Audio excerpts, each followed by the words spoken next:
Bueno, creo que Elisa Carrió no plantea diferencias, un poco lo que hablábamos más temprano de la mañana con Juan Pablo Arenaza, que es el jefe de campaña de Patricia Bullrich. Sí. Reconoció que las diferencias con Horacio Rodríguez Larreta tienen que ver con la impronta y la velocidad. Sí. Creo que los dos, de alguna manera, tienen el mismo programa. Patricia Bullrich lo quiere hacer a sangre y fuego, y Horacio Rodríguez Larreta lo quiere hacer con... a fuego lento. A fuego lento con un pedazo del peronismo. Lo quiere hacer más el modelo menemista. Que bueno, con un pedazo de la CGT ya se reunió, con un pedazo del peronismo territorial ya se reunió, con los jueces, con los radicales ya se reunió, con los jueces ya se reunió. Sí. Exactamente. Bueno, lo que hablamos en el tema presente, de hacer más amigable el proyecto neoliberal, acá tenés una prueba. Lo hubiera dicho antes todo esto. Claro, eso es lo que yo... Tuvo la oportunidad durante 4 años. Uno podría coincidir casi en todo. En la acción, sí, ella fue... Pero las ideas son los efectos que producen. Exactamente. Porque si no es una conversación. Yo admito todas las conversaciones, algunas son muy entretenidas, otras menos, pero la conclusión, mi percepción, no le creo nada. Sí, está bien, pero está diciendo, y vamos a sumar ahora a quien nuestro invitado de hoy en el conversatorio. Una sola cosa más. Que Macri quiere hacer otra coalición, nosotros lo dijimos en este programa hace meses.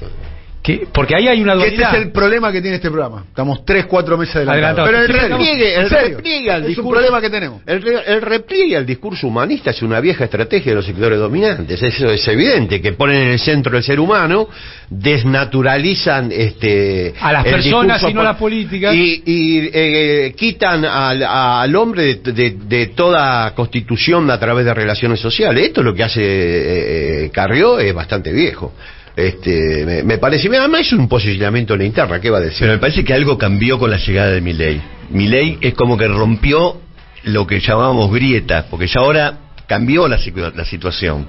Ya no hay solamente dos bandos. Y sirvió, me parece, entre otras cosas, de las que venimos señalando también en este programa, sirvió para que Macri salga del closet.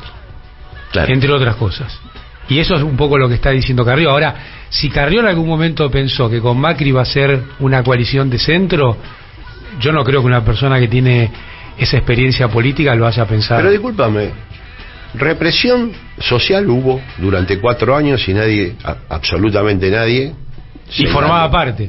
Pues además persecución a los opositores y encarcelamiento hubo. Una política de shock brutal, 20 puntos de pérdida de poder adquisitivo de los salarios, la participación en el ingreso la agenda es otra, cayó Artemio, 8 la agenda puntos. es otra. Ahora dicen que van a cerrar aerolíneas. Antes decían que no iban a cerrar aerolíneas. No, bueno. Y eso, ¿Cuál es la dieta? Bueno, pero hay una diferencia pero entre es decir obvio que cuando vos caes del piso 20, cuando llegás al 10 todavía está bien, en una situación amigable con el piso, pero estás cayendo. Está bien. Lo que hizo Macri la derecha, Daniel. Para mí lo de Macri hizo lo que pudo hacer, no hizo lo que quiso hacer. Restauró al Fondo Monetario, hizo participación en el ingreso como nunca antes. Pero lo que hizo gobierno peor que el de Milei. Porque el peronismo, porque parte del peronismo lo acompañó. Porque Massa fue a Davos, porque Massa aprobó el acuerdo del fondo buitre. Perotti le aprobó toda la ley. Porque el peronismo territorial no bajó cuando había que resistir contra el fondo. Porque el kirchnerismo no bajó con lo debido. Porque el kirchnerismo no movilizó en contra del acuerdo contra el fondo. Pero eso es otro tema. No, otro tema no, es el tema. No, pero pará. Cuando veamos a la distancia, lo de Macri va a tener la envergadura de lo de Martínez de Oz. Totalmente. Con el acompañamiento de parte del peronismo. Totalmente. Bueno, perdóname. Hay nombres que no dijiste, digamos. Quiero ingresar yo a la discusión con Martínez de Oz. Una parte de los grupos de tareas de los militares fueron alimentados por la AAA que se generó durante el último gobierno peronista. Así que las continuidades... No es novedad. Vamos a hacer un punto. Lamentablemente hay muy pocas novedades.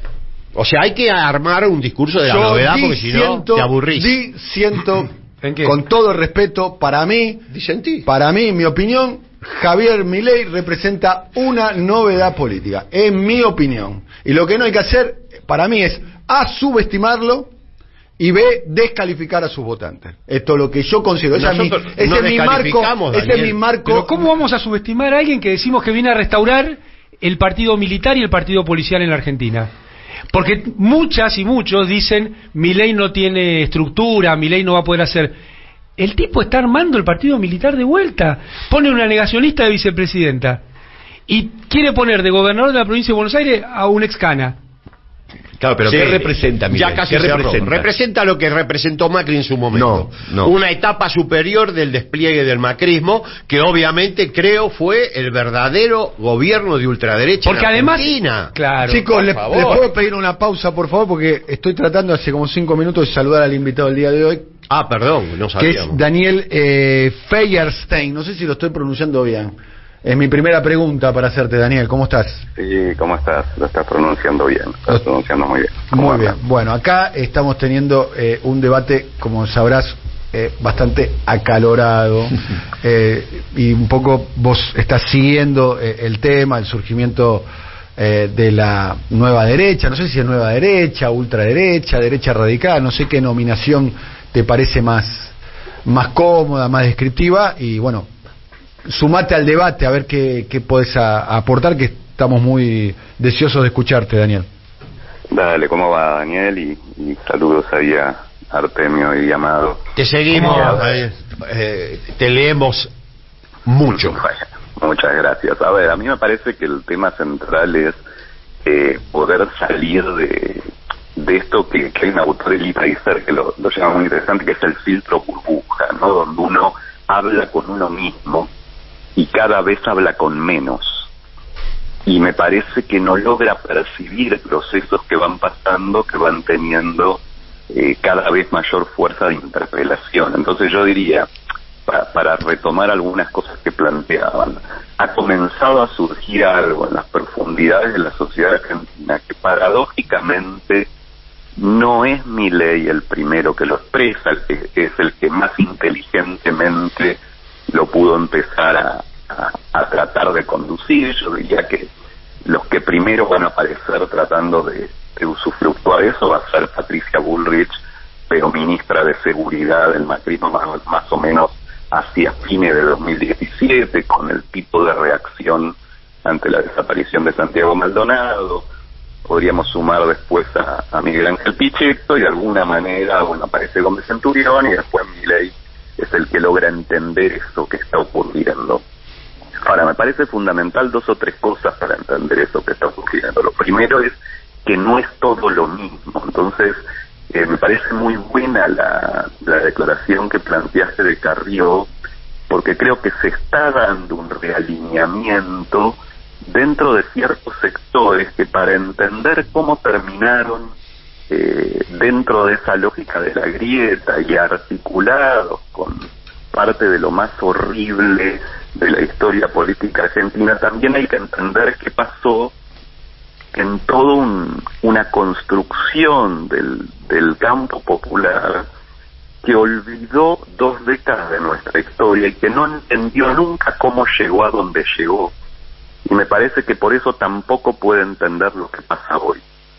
Sí, yo diría que hay todo un discurso sobre el 2001. ¿Cuál sector es ese, Daniel? Y yo te diría prácticamente todo el campo popular, muy centrado en una narrativa del kirchnerismo, pero que tampoco ninguna otra narrativa se animó a desafiar. Y que es, acá parece como que la ruptura sería el 2003, donde aparece alguien que parece llegado de Marte y que conecta con las luchas de los 70, y donde todo el proceso de lucha que permitió llegar al 2001, que involucró a montones de fracciones y que tiene que ver, por ejemplo, con el propio rol de Carrió en esos fines de los 90 o en el 2001, es todo olvidado y se construye una nueva narrativa muy imaginaria, ¿sí?, donde queda dividido el escenario entre esos sectores y, digamos, escondido todo un proceso riquísimo de lucha que fue el que generó el 2001 y el que generó las condiciones de posibilidad para la primera década del siglo XXI. Que no sale de ningún tupper, ni de que llega alguien que se le ocurren grandes cosas. Ahora, cuando no sabes cómo llegaste, es gran parte del problema de lo que aparece ahora. En mi opinión, si me permitís, Daniel, estoy... Una lapicera, digamos, que sí. El problema... no entender que los procesos sociales se conforman a través de la de la construcción de fuerzas que permiten esas disputas, que sostienen esas disputas, que te presionan en esas disputas, que te balancean ante las presiones del poder. Y me parece que ahí hay un problema, por eso decía lo de romper ese filtro, y hay un problema que en esa dificultad de explicarse toda esa historia, donde ha comenzado a calar hace 5 o 6 años esta utilización política del odio, que es lo que empieza a encarnar una nueva derecha, que yo creo que es muy importante distinguir de esa otra derecha liberal clásica, por más que uno la pueda disentir, se haya enfrentado, no coincida con su proyecto político, pero me parece que no es solo un tema de velocidades, me parece que acá hay proyectos distintos y aparece un proyecto que no tuvimos en nuestro país, por lo menos. ¿A vos te parece que Milei representa entonces una novedad, digamos? ¿O te parece que es la versión mejorada o lo que planteaba de alguna manera Artemio, que dice que Macri fue de ultraderecha, o que Milei le permite a Macri salir del closet ideológico y manifestar lo que acá realmente tenemos testimonios sobre las características del gobierno de Mauricio Macri, que lo narre Amado, acerca de cuál es la condición de derecha demoliberal de Macri. Que lo explique. ¿Eso fue así? Yo insistiría que ese gobierno tiene 2 partes. Sí, que hay un primer proyecto, que es el proyecto de la mano de Durán Barba, de Marcos Peña, hay un primer tipo de proyecto y hay un giro a mitad de gobierno, ¿sí? Que hay una transformación, y por eso digo que antes de Milei está Bullrich. Y por supuesto que Macri, que es un poco lo que dice Carrió, termina asumiendo ese lugar ya desde mitad de su gobierno hacia adelante, y ahora claramente en un proyecto de otro tipo, pero que tiene entre sus aliados a sectores que apostaban a otro tipo de proyectos. Me parece que ver esas contradicciones en este contexto es fundamental, porque yo diría que más allá de que no nos guste, porque nos gustaría que el escenario fuera otro, me parece que hoy la contradicción fundamental es sobre la posibilidad o no de emergencia de esa lógica neofascista en nuestro país, que producto de la falta de respuesta del sistema político está creciendo, y no está creciendo solo como se creía inicialmente en los sectores más afines a la derecha, sino que está creciendo en núcleos fundamentales, Daniel, del voto histórico peronista. Es muy interesante lo que planteás. Coincido en que hace falta una narrativa profunda de cómo se llegó al 2001 y al 2003 y por ende a los 12 años y medio, y me parece también, coincido en que no ha habido una respuesta a estas fuerzas que estaban dando vuelta, evidentemente, y que llegan a un punto en el cual pueden emerger, digamos, sin disfraz. Ahora, en ese recorrido, yo 2 cosas señalaría. Primero, que Patricia Bullrich planteaba e hizo lo mismo en el gobierno de la Rúa. O sea que no es una novedad lo que está sucediendo. Patricia Bullrich hoy dice de otra forma que le va a sacar el 13% a las jubiladas y jubilados, como hizo en el gobierno de la Rúa. Y dice que lo van a hacer a sangre y fuego, como el gobierno de la Rúa mató a decenas de personas en diciembre del 2001 en los reclamos populares. Me parece que es un hito que va teniendo un correlato. Por eso para mí no es algo que emerge nuevo, sino que viene funcionando.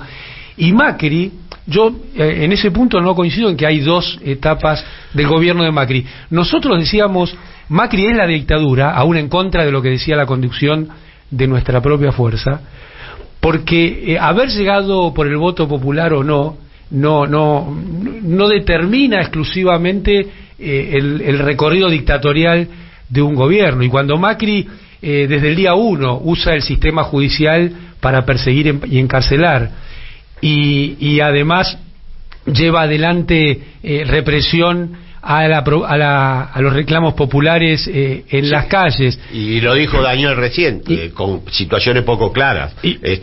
O cómo utilizaron la policía de la ciudad. Maldonado es una, pero no es la única. Pero antes también en la propia ciudad, en la UCEP. Exacto. Entonces, estoy de acuerdo en la dinámica. Duplicó los planes también, ¿no? Duplicó los planes. Lo multiplicó por 5. Y la distribución del ingreso, donde más cayó, fueron los primeros 2 años. Estoy de acuerdo en el tema de la dinámica que vos planteás. Ahora, me parece que esto que aparece, que hoy emerge, no es una novedad, sino que es un desarrollo dinámico de algo que estaba funcionando y que es cierto. Nosotros no le dimos una respuesta conceptual en un relato profundo de esto que está sucediendo, ¿no? A ver, está bueno lo que planteas, Amado, porque sigo con tu mismo recuerdo para ver otros elementos que van en otra dirección de ese mismo momento. Es cierto, en el gobierno de la Rúa que se intentan estas políticas, es cierto que, por ejemplo, López Murphy no dura más que unas pocas semanas al intentar... 2 semanas.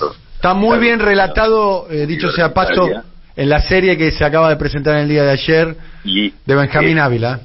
Y es esa represión que intenta el gobierno implica el fin del gobierno y la decisión de ese fin, y además es una represión implementada desde las fuerzas de seguridad. Eso pasa 20 años antes.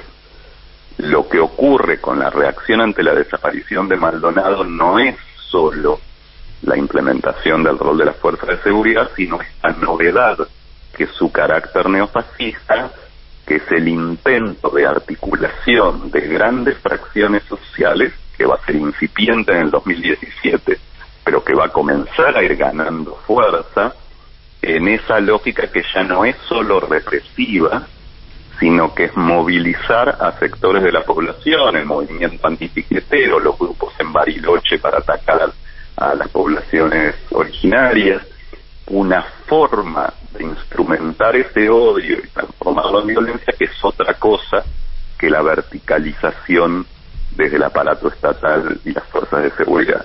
Entonces, que vos tengas un proyecto de ajuste, o esto que dije Artemio, los 2 primeros años del macrismo, no significa que todos esos proyectos de ajuste se apliquen igual en todos los momentos históricos, porque hemos tenido momentos de ajuste en muchísimos gobiernos peronistas, por de pronto todo el menemismo, pero también en distintos momentos de la experiencia kirchnerista, y ni que hablar en el momento del gobierno actual. Nosotros tenemos una destrucción del salario que ya lleva 6 años continuados, con lo cual involucra parte del macrismo, pero involucra todo lo que lleva el gobierno.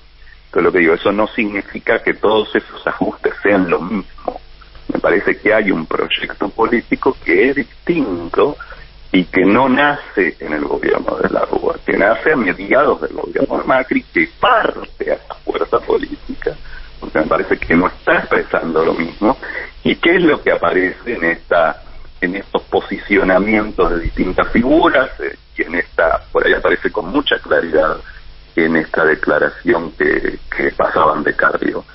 Si uno sigue enfrascado en que es todo lo mismo, me parece que es el mismo reproche que se hacía a un momento de los partidos de izquierda más radicalizada y que implicaron su exclusión de las grandes discusiones, cuando justamente planteaban que era todo lo mismo Scioli y Macri. Así como Scioli y Macri no son lo mismo, lo que está expresando esa vieja salida liberal, digamos, vinculada a un ajuste, pero con formas en las que llevar ese ajuste versus la alternativa neofascista, me parece que es un nivel de confusión de igual gravedad, digamos, ¿no? Yo creo que uno coincido no ver la diferencia de proyecto que implica esto, y que es lo que está implicando la disputa, no solo con la aparición de Milei, sino la propia disputa al interior de Juntos por el Cambio.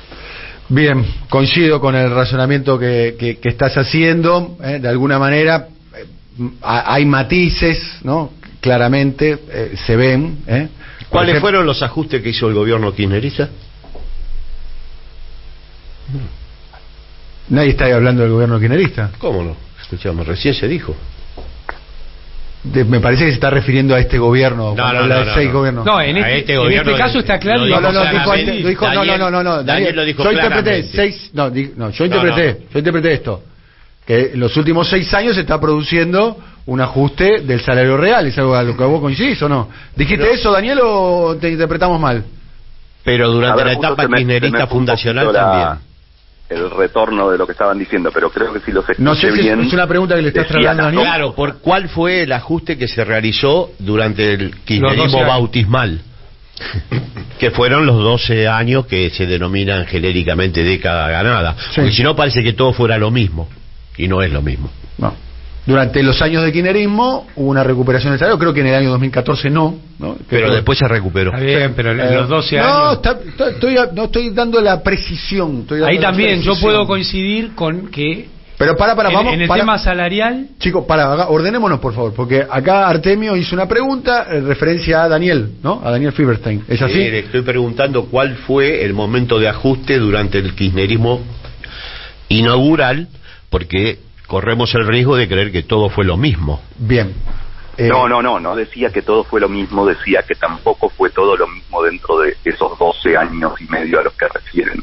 Hay una diferencia sustancial que es, esto es un gran reconocimiento a ese momento, que es uno de los pocos momentos de la historia argentina post-1983, donde tanto la situación salarial como lo más importante, que podemos decir el coeficiente de Gini, que es cómo se juega la desigualdad, es la primera vez que va a ser un ciclo inverso al que hizo siempre desde el 83 para acá, que es intentar recuperar poder adquisitivo en los sectores más postergados. Esto es innegable, pero no da cuenta de todo ese periodo, sino fundamentalmente de los primeros 6 o 7, y luego momentos de estabilización, algún momento, como mencionaba, en el 2014, de retroceso, momentos de una mínima recuperación, pero donde no se logra superar mucho ese piso logrado en esos primeros años, yo diría hasta 2010, quizás habría que ver exactamente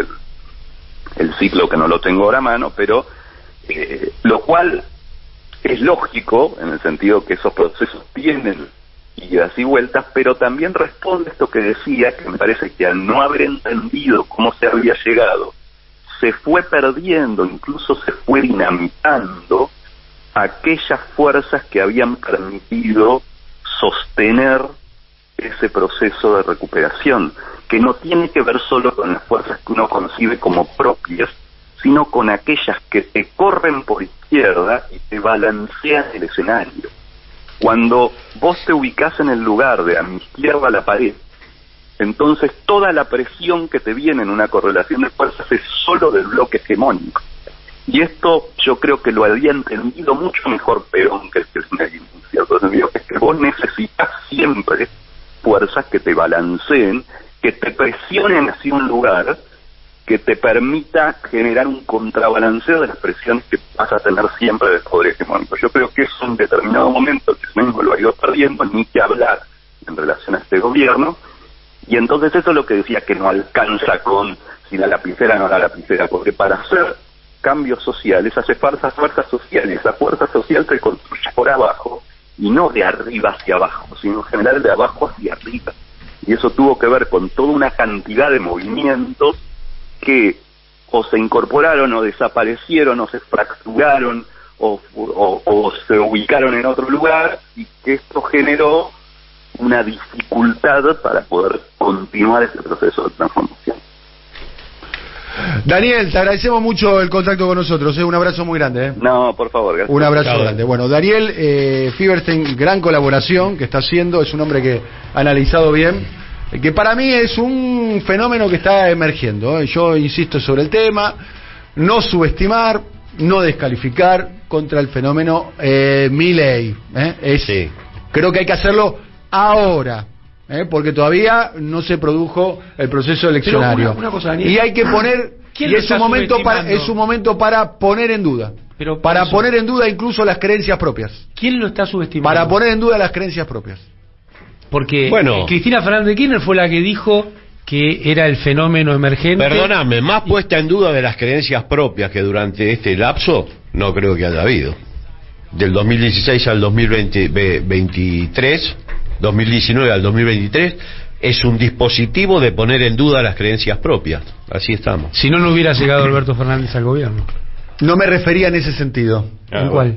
No, me refería en ese sentido. Y además, en todo caso, si pusieron en duda las creencias propias y lo eligieron a Alberto Fernández, es que lo evaluaron de manera equivocada. Coyuntural. Fue una decisión coyuntural, de acuerdo a la relación de fuerzas en ese momento, a la cual ustedes ¿Cuál correlación reconocen de fuerza? como atendibles. No.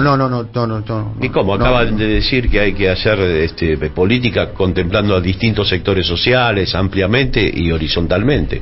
No, lo dijo el entrevistado, no lo dije yo. Por eso, bueno, pero... lo dijo el pero vos entrevistado. dijiste que coincidías con la apreciación. No, coincido con parte del análisis de no descalificar No, yo no y no descalifico. subestimar el fenómeno de ultraderecha. Y lo que digo, en el año 19, ¿ustedes creen que Cristina ganaba? Sí. Sí, totalmente. Bien. ¿Usted cree que Cristina podía gobernar? Sí. Bueno, mucho mejor que cualquier otro. Bueno, yo también creía lo mismo. Y entonces y no comparto la decisión. Y entonces fue un error. Bueno, está bien. Entonces fue un error. Y fue un error. No, porque vos decís que de acuerdo a la coyuntura. Decisión tomada en función de una coyuntura donde efectivamente... ¿Cuál coyuntura? Sí, algunos podemos pensar que esa decisión no fue la mejor decisión. Pero los discursos que circulaban eran otros, la evaluación de la etapa era otra, y se tomó una decisión en función de una coyuntura compleja en términos electorales. No se tomó, la tomó. Primera cuestión. Sí, bueno, la tomó. Nadie toma en soledad todas las... hasta donde sabemos... La relación, el tablero marca también la capacidad de decidir. Hasta donde sabemos, esa decisión, según escribió el periodista Horacio Berbisky, la tomó Cristina en contra, lo puso entrecomillado, en contra de la opinión de Máximo Kirchner, que uno imagina que debe ser una persona que más cercana de aquel momento la senadora Kirchner. Está bien, pero el objetivo que era resolver electoralmente la coyuntura se logró. Luego podemos discutir si los paradigmas que funcionaron durante esa coyuntura y siguen estando para tomar este tipo de rumbos. Sí, el para qué, el hacia dónde. Que yo creo que es lo que hay que cuestionar, porque efectivamente está nuevamente instalado. Fuertemente. Porque parte de lo que dijo Daniel, que yo estoy de acuerdo, no Daniel Tonietti, sino el entrevistado, es que en estos años se consolidó la visión de la distribución del ingreso que impuso el modelo Macri. Sí, pero totalmente. Eso se consolidó. Y lo impuso en sus 2 primeros años de gobierno. Está bien, pero hoy se continuó. Porque toda la lógica del derrame... Se atenuó el ritmo, ¿no? Eso hay que decirlo, porque y se le quitó el componente represivo. Totalmente. No es lo mismo. Y además no es lo mismo el gobierno de Alberto Fernández que el de Macri. El viraje hacia posiciones humanistas es un recurso tradicional de la derecha conservadora. En lo discursivo. Totalmente. ¿Puedo decir algo? Porque más allá de que este tema lo tenemos recontra discutido, el temita es Milei, ¿no? Y me parece que se divide en dos la cuestión. Una, no hay duda que su propuesta es liberal, de derecha, retrógrada, etcétera. Ahora, el fenómeno que ocurre por abajo es lo interesante, porque... Hay que ver cómo se verifica. Está bien, pero todos los que defienden a Milei que yo conozco son de los sectores populares.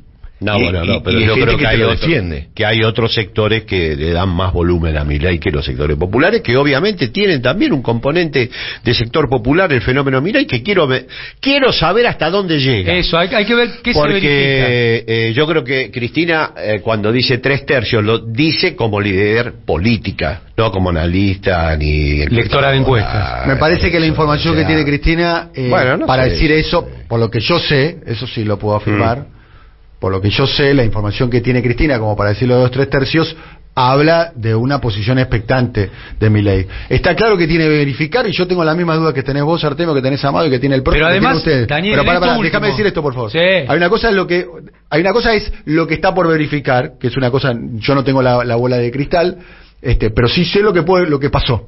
Lo que pasó es que Milei ya fue de candidato en una sola elección, que fue la del año 21, en la capital federal, como candidato a diputado, y en la comuna que tuvo el porcentual más alto, lo que ya pasó, no lo que va a pasar, lo que ya pasó en la comuna donde tuvo el porcentual más alto fue la comuna 8, que es la comuna del sur, que es la comuna más conurbanesca. Lo mismo pasaba con Macri. Pero pará, Daniel, Macri ganaban todas. Lo que ya pasó, lo que vos contás es cierto. También es cierto que la fuerza de Milei participó en 7 elecciones y hizo sapo en todas este año. Entonces, varias cosas ya pasaron. Y ahora viene otro super domingo donde ya va a haber votado el 25% y ahí del padrón. Y ahí tiene a un nombre emblemático. El tema marca. Bueno, vas a ver que hace sapo otra vez. Sería un fenómeno bastante extravagante, pero bueno, tenemos la posibilidad de que exista. Fenómeno extravagante que te puedo dar como antecedente. Te puedo dar como antecedente lo que sucedió en lo que serían las elecciones de mitad de término, que son las municipales en Brasil, donde a Bolsonaro no le fue mal, le fue espantoso, le fue espantoso, y después llegó al balotaje y perdió por 2 puntos. Sí. Bueno, o sea, el fenómeno es Milei y Bolsonaro, no la...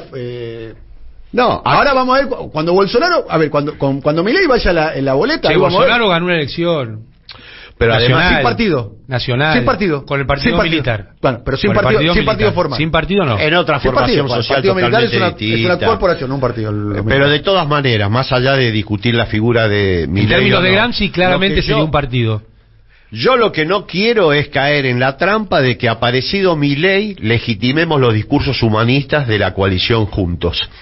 Porque frente a Milei son Caperucita Roja. No es así. Los que gobernaron y llevaron al país a esta ruina que hoy estamos viviendo fueron la coalición orgánica Juntos por el Cambio. Milei habla. Y la que desembocó en el 2001 también. Pero por supuesto, los mismos actores. Pero a ellos los parte. La aparición de Milei a ellos los parte. Eso es lo que quería comentarle. Se acabó todo el Frente de Todos también. Veremos. Sí, pero no tan... Las encuestas... A ver, está bien. Bueno. Eso es como cuando dicen, la juventud está con Milei. ¿Y el 24 de marzo con quién estaba la juventud? ¿Había juventud o no? Sí, había. Los votantes de Milei son predominantemente jóvenes.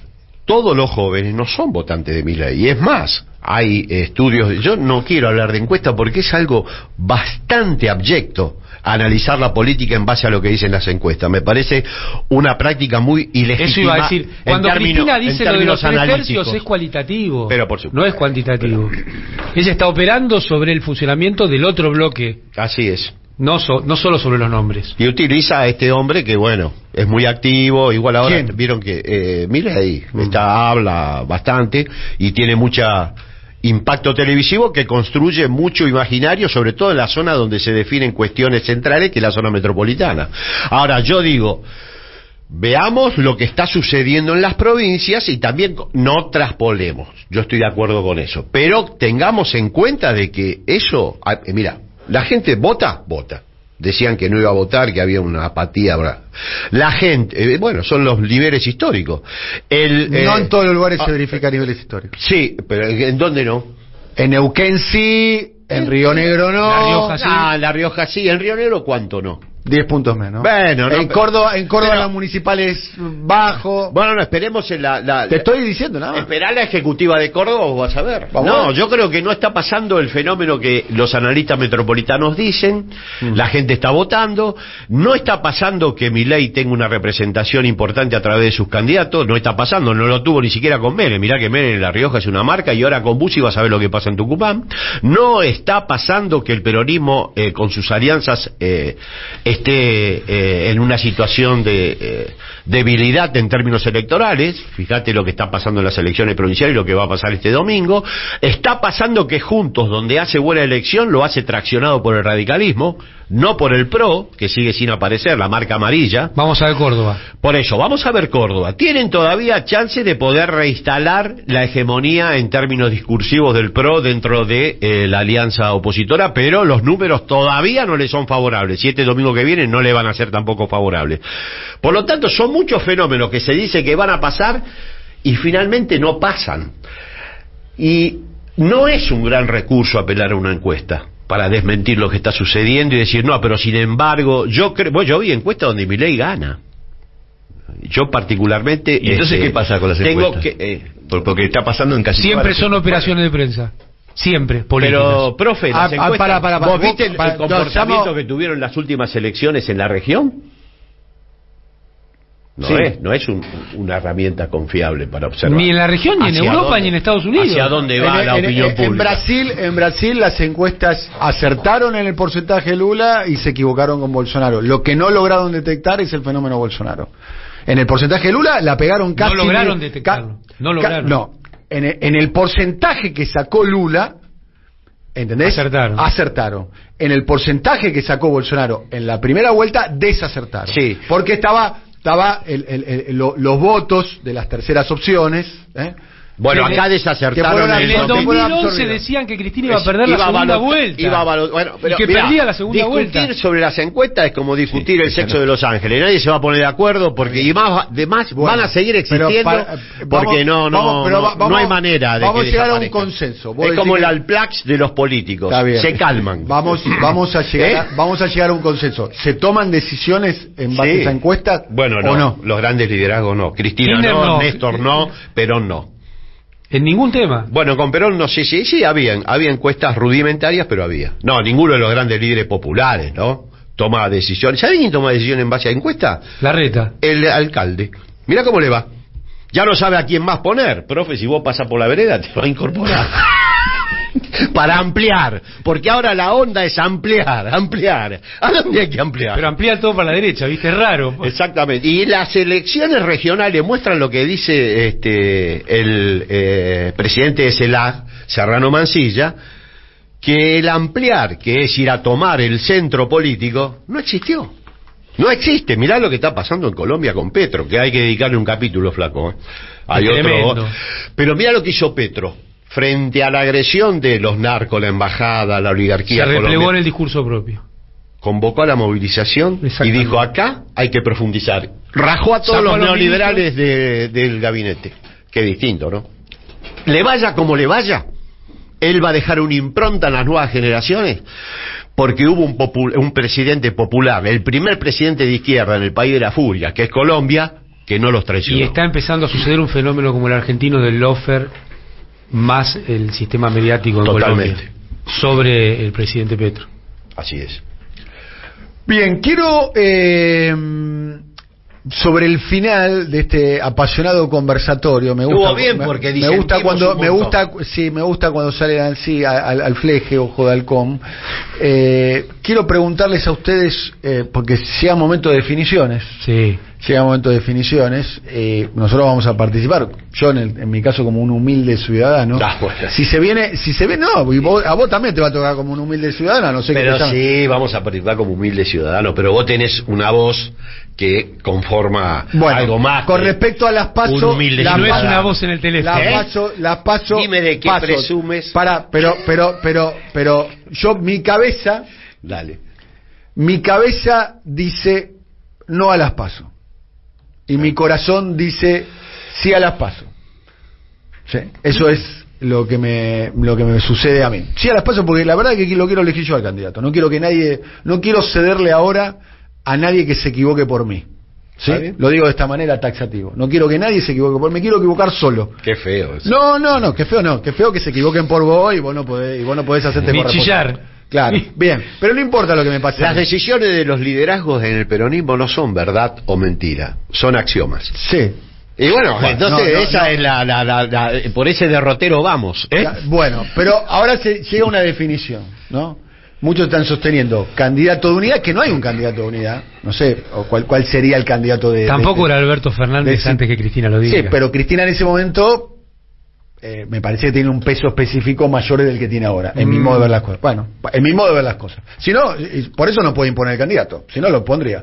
Todavía no. Acá haga un tuit, Cristina. Todavía no jugó. Que haga un tuit y que diga Artemio López mi candidato. Vamos, pero en el caso de Artemio gana. Solo acompaña a muerte. Daniel, son condiciones coyunturales bien distintas a las de 2019. Pero además todavía no lo hizo. No lo hizo y viene de gobernar Alberto. Pero tenemos 3 minutos. No lo va a hacer más. Tenemos 3 minutos. Porque ya está terminando el programa. Ya viene Eva Moreira con Cuánto Cuento. Ah, qué bueno. ¿Alguna opinión sobre el tema de las primarias? Porque está la discusión que hay al interior, instrumental en el frente de todo. Yo creo que es una discusión política profunda, como ustedes lo plantearon previamente. Artemio. No, yo siempre fui partidario de un candidato de consenso, de unidad. No hay condiciones políticas ni socioeconómicas para que el oficialismo realice una PASO. Por lo tanto, me parece que esa es la perspectiva. Pero bueno, obviamente es una opinión más entre tantas otras. Bien. Creo que la presencia de un gobernador es necesaria para esta síntesis. También es otra opinión. Y creo que el gobernador que más, a mi juicio... Voy a ir bien a fondo hacia el gobernador que a mi juicio tiene más. Bueno, entonces Capitanich. Exactamente. Bien. ¿Candidato a presidente? No, creo que tiene que integrar esta fórmula, no quiero, lo único que falta es que yo ordene eso. Digo, la presencia de un gobernador es absolutamente necesaria. ¿Qué te sale del corazón? ¿Quién tiene que encabezar? No, sinceramente no tengo esa propiedad. Por eso soy un analista y un encuestador y no un líder. ¿Del corazón? Del corazón, Cristina. Pero, bueno, ok. Bueno, Cristina ya dijo que no. No, vos... Tranquilos. No se hagan los rulos, ya se los dije. ¿Qué interpretás vos? A ver, ¿paso o...? Primero, la definición sobre el candidato. Vivo en la peluquería, con los ruleros puestos. Primero, antes que me hagas la pregunta, fue la respuesta. Yo creo que no tiene que haber paso. Yo creo que necesitamos un candidato de unidad, porque la pregunta no es sobre nombres, sino qué se discutiría en la PASO. ¿Cuál sería la discusión en la PASO? ¿Qué? ¿Más o menos amable? ¿Qué es lo que discutiríamos en la PASO? Las definiciones tienen que ser políticas. ¿Qué discutiría políticamente en una PASO los nombres del Frente de Todos? La propuesta tiene que ser clara: mejora en la distribución del ingreso, más industrialización y la posibilidad de una política exterior que te dé soberanía. Que yo creo que tiene que ver, yo creo que tiene que ver con la cuestión del Fondo Monetario, porque tiene que ver con la cuestión monetaria. Argentina necesita soberanía monetaria para tener soberanía política en las condiciones actuales de la globalización. Entonces, creo que no tiene que haber una PASO, creo que tiene que haber un candidato de unidad. Creo que es muy importante la voz de los gobernadores ayer, porque es importante la voz de la territorialidad. Creo que es importante la voz de los intendentes del conurbano. Los gobernadores no quieren paso. No quieren paso. Yo estoy de acuerdo. Creo que voces como la de Jorge Ferraresi, porque lo quiero traer a cuento, porque Jorge Ferraresi dijo en este programa el tema del helicóptero. Y creo que Sergio asumió un día antes de que nos vayamos en helicóptero. El gobierno estaba sin reservas en el Banco Central, con una corrida cambiaria fuerte, con un aumento de precio importante, y Sergio vino a poner un freno a eso, a cambiar una síntesis también. Y creo que hay muchos helicópteros con la nafta puesta y el motor a punto de encenderse. Me gusta que estás trayendo tranquilidad sobre el final de... No, bueno, es que no puede analizarse la política en un campo de rosas. Acá hay que ver, hay muchas jugadas que faltan todavía. ¿Cuáles? Hasta en el 2002, el ataque especulativo financiero sobre el gobierno. Se viene ahora, ¿no? Se dice que se viene ahora, ¿no? Bueno, no sé. Esto es lo que dicen algunos, tiene ¿no? más pero no te quepa duda, en el 2011 existió, con el Banco Central lleno de reservas. Se viene hay que tener mucho cuidado porque... una presión cambiaria, ¿no? Esta endeblez que Jorge Ferraresi señaló, y no me van a decir que no es un gran analista y ejecutor de políticas públicas, yo creo que subsiste. Está medio callado, Ferra. Subsiste. Va callado públicamente, creo, sí, no es que no habla, ¿eh? Pero el trabajo que está haciendo en la municipalidad... Excelentísimo. Excelente. No creo que haya habido muchas municipalidades que cambiaron. A mí me encantaría Ferraresi presidente. Es una alternativa. ¿En serio? ¿Por qué no? ¿Por qué no puede? Tiene gestión, que lo tiene gestión. ¿Y eventualmente candidato a gobernador? Porque acá todo todavía está por verse, falta la voz de Cristina. Claro, pero además, por supuesto, lo que decís es correcto, lo que dice Daniel, es perfectamente posible. ¿Qué cosa? ¿Qué de todo? Lo de Ferraresi gobernador. Presidente, no, pero por supuesto, no, a mí no yo no puedo excluir a un compañero como Ferraresi de ninguna instancia. Que ha dado. Ahora, lo que sí quiero decir con respecto a las PASO es esto cortito. En las PASO no se definen modelos de país, se definen estilos, formatos. Los modelos de país se definen en las generales. Usar la PASO para definir un rumbo de país y un modelo de llegada es una desnaturalización para la cual fueron pensadas. Es una utilización impropia de una herramienta que no está diseñada para eso. Y yo creo que hay que reflexionar sobre ese tema, si la utilización puede llegar a ser o no impropia. Lo último, la cuestión de género. Me parece que se está soslayando y me parece que es un error y me parece que no va a tener el desenlace que se está diciendo. La cuestión de género y la cuestión de lo territorial para mí se cruzan. Y además hay nombres, desde Lucía Corpacci a Abdala, a Mayra Mendoza. Hay nombres. Me encanta Mayra Mendoza. Como Juliana Di Tulio. Mayra, gran gestión en Quilmes. Es muy ambas. Otra propiedad Pero es territorial. La resistencia que despierta en la oposición conservadora neoliberal, muy pocas veces me encanta Mayra Mendoza. Para mí es un gran atributo. Bueno, ahí tenés otro. Estoy enamorado políticamente de Mayra Mendoza. Atención, Mayra. Atención, Mayra, que tiene una camisa tenemos... No, lo traigo a cuento porque me parece que la cuestión de género está fuera del debate, salvo que todos estemos pensando realmente, que es Cristina. Bueno, del corazón... Yo lo entrevisté a Daddy Brieva, se publica este domingo a las 19 horas en Canal Red y me dijo, esto grabalo, me dijo Daddy Brieva. Del corazón habla Daddy Brieva. Como siempre hace Daddy Brieva. Como siempre hace, soy gran admirador de Daddy Brieva, además, y además es un comediante extraordinario. Lo que me reí, la entrevista es extraordinaria, divertida, me divertí, me reía, pero acá. O sea que el domingo tenemos que estar con eso prendido. Sí, es más, la previa de Caníbales, qué correctos que son ahí, Bueno, me gusta verlos correctos. Daddy Brieva dice, a grabar esto, Cristina va a ser candidata.